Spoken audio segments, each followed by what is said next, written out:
Assalamu alaikum, comment allez-vous? J'espère que vous allez bien. Aujourd'hui, nous allons commencer un nouveau chapitre et c'est le chapitre Comment bien faire la prière. Inch'Allah, et dans ce chapitre, nous allons expliquer beaucoup de choses et on va savoir beaucoup de choses sur la prière. Donc, le premier sujet, c'est l'importance de la prière. Donc, dans ce sujet, dans ce cours-là, je vais expliquer l'importance de la prière. Tout à l'heure, je vais vous mettre le test et nous allons commencer tout à l'heure. Donc, je vais vous mettre le test.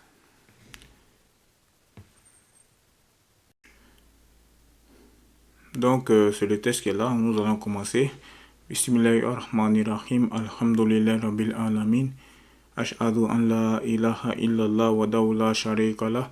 Wa ashhadu anna Muhammadan abduhu wa rasuluh. La louange est à Allah, le Seigneur des mondes, et que l'honneur et l'élévation en degré soient accordés au prophète Muhammad sallallahu alayhi wa sallam. Et nous demandons à Allah qu'il nous fasse apprendre de ce que nous ignorons, qu'il nous fasse nous rappeler de ce que nous avons oublié et qu'il nous augmente en connaissance. Et nous demandons à Allah qu'il nous accorde une intention sincère dans l'apprentissage de la science de la religion ainsi que dans son application. Donc, Allah dit dans le Coran, ce qui a pour sens, la prière a été prescrite pour les croyants dans son temps. Donc, déjà, on a là une preuve dans le Coran, on a là une preuve du Coran qui nous indique l'obligation de l'accomplissement de la prière. Et que ces prières-là, on doit les faire dans un certain temps. C'est un devoir de faire en sorte que ta prière, elle ait lieu à tel moment. Allah subhanahu wa ta'ala a ordonné l'accomplissement de 5 prières par jour et il en a fait la meilleure des œuvres après la croyance en Allah et en son messager. Il a fait que chacune de ces prières ait un temps déterminé et il nous a ordonné de faire et il nous a ordonné de les accomplir dans leur temps. Maintenant, à quel moment ces prières-là sont devenues obligatoires? À quel moment ces prières-là sont devenues obligatoires? Le prophète Muhammad, sallallahu alayhi wa sallam, il lui est arrivé un miracle impressionnant, un des plus éminents miracles qui lui ont été accordés. Et c'est le miracle du voyage nocturne et de l'ascension. Dans ce miracle, le prophète Muhammad sallallahu alayhi wa sallam a fait un long voyage en une partie d'une nuit. Il a voyagé de Mecque jusqu'à la ville de Jérusalem, en Palestine. Il est passé par différentes villes. Et après être arrivé à Jérusalem, il est monté dans les cieux.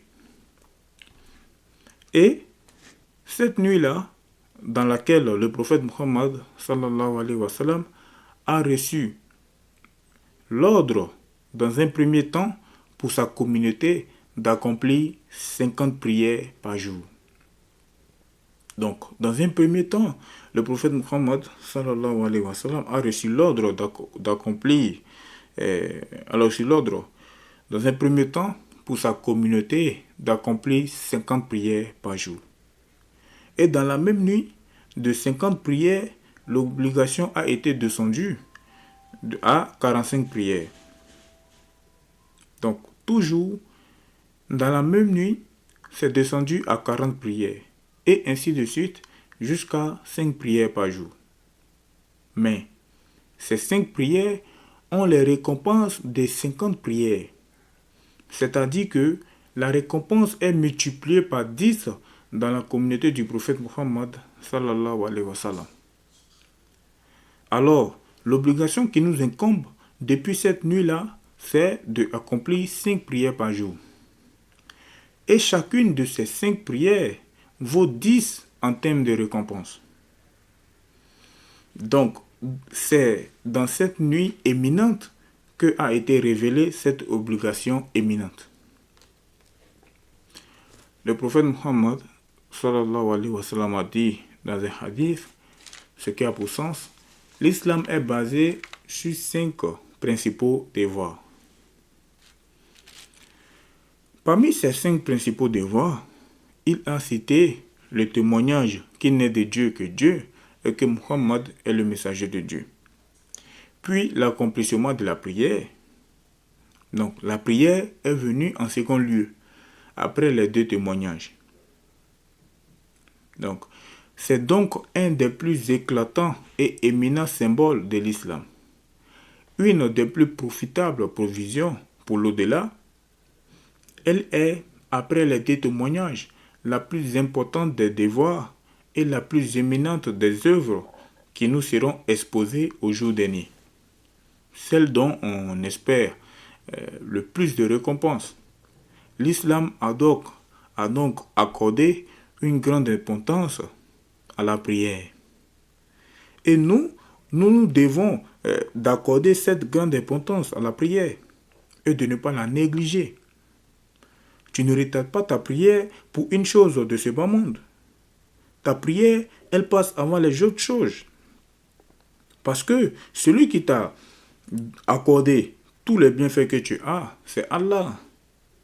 Et c'est lui qui t'a ordonné de faire la prière. Celui qui t'a donné tous ses bienfaits, celui qui t'a donné ton corps, celui qui t'a donné ta vie, celui qui t'a donné tes parents, celui qui t'a donné tout le bonheur que tu as pu connaître. Celui qui t'a tout donné, il te dit, Allah dit dans le Coran, ce qui a pour sens, persévérer dans l'accomplissement de la prière, et notamment la prière du milieu de la journée. Donc, pourquoi dans le Coran, il est cité particulièrement cette prière? Parce que c'est justement cette prière que certains sont amenés à délaisser parce qu'ils sont occupés à aller chercher de l'argent. Nous devons persévérer à accomplir la prière, que l'on soit en bonne santé ou malade, que l'on soit en difficulté ou dans l'aisance, que l'on soit en situation de sécurité ou de peur, que l'on soit riche, que l'on soit riche ou pauvre, que l'on soit en forme ou malade, en forme ou fatigué. Donc ainsi, celui qui persévère chaque jour sur l'accomplissement des 5 prières méritera une grande récompense dans l'au-delà. À l'inverse, celui qui délaisse ne serait-ce qu'une seule prière obligatoire commet un grand péché et méritera un châtiment dans l'au-delà.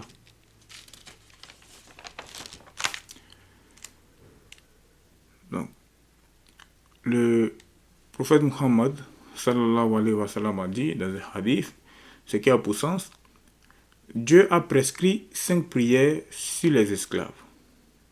Celui qui les accomplit parfaitement a la promesse de Dieu d'entrer au paradis.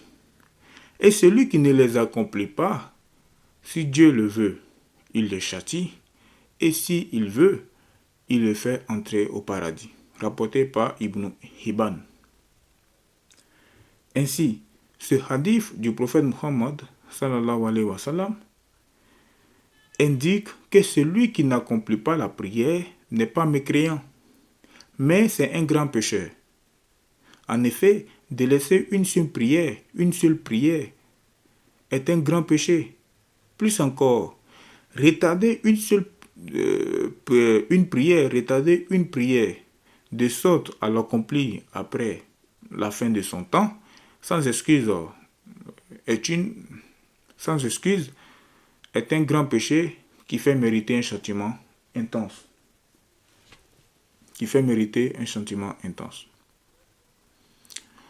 Donc,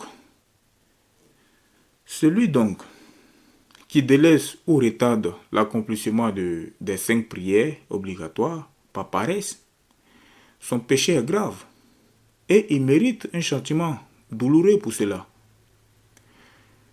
D'autre part, délaisser la prière a un effet néfaste sur le cœur. de sorte que la personne se retrouve faible face au shaitan, face au mauvais penchant de l'âme.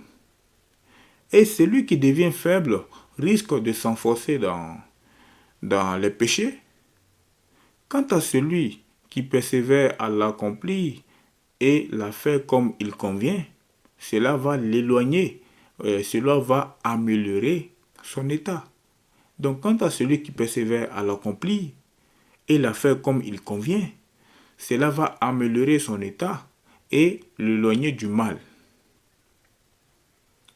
Allah dit dans le Coran, ce qui a pour sens,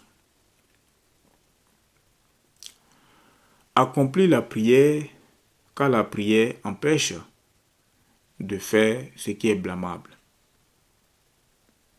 Donc, plus tu fais ta prière, mieux c'est. Plus la personne, elle fait la prière, et plus ça va l'éloigner de ce qui est blâmable. Cependant, il n'est pas permis de dire à celui qui accomplit certaines prières et en délaisse d'autres. Ah, mais ça ne sert à rien de prier dans ce cas-là. C'est hypocrite de ta part. Non. Car chaque prière est une obligation à part entière qu'il faut accomplir. Et pour chaque prière délaissée, la personne se charge d'un grand péché. Le fait de délaisser toutes les prières est donc encore pire que le fait de faire la prière de temps en temps. De temps en temps. Par ailleurs, la prière incite à se repentir et à revenir à l'obéissance à Allah. En même temps, c'est une purification pour le cœur et c'est un nettoyage de l'âme et des organes, des souillures, des maux et des péchés. Le prophète Muhammad sallallahu alayhi wa sallam a dit dans un hadith, ce qui a pour sens, voyez-vous, si devant la porte de l'un d'entre vous, il y avait un fleuve, dans lequel il se laverait chaque jour, 5 fois. Il se laverait chaque jour 5 fois. Est-ce qu'il lui resterait une quelconque saleté? Ils ont dit, il ne resterait rien. Alors, il a dit, voilà donc un exemple représentant les 5 prières grâce auxquelles Allah efface les petits péchés. Rapporté par Al-Bukhari et Muslim. Donc, faisons la prière. La prière est très très importante. Donc, c'est le cours d'aujourd'hui qui était là, qui est l'importance de la prière. Inch'Allah, nous allons continuer la semaine prochaine dans ce nouveau chapitre qui est comment bien faire la prière. Voilà, donc nous avons terminé pour aujourd'hui. Subhanak Allahumma wa bihamdik ashhadu an la ilaha illa ant astaghfiruka wa atubu ilayka. N'oubliez pas de partager les cours de religion pour que d'autres personnes puissent en profiter et inviter les gens à apprendre la science de la religion et partager ces cours de religion et voilà. Inviter les gens au maximum de nous rejoindre ici pour apprendre plus dans la religion islamique. Ok, assalamu alaikum wa rahmatullah.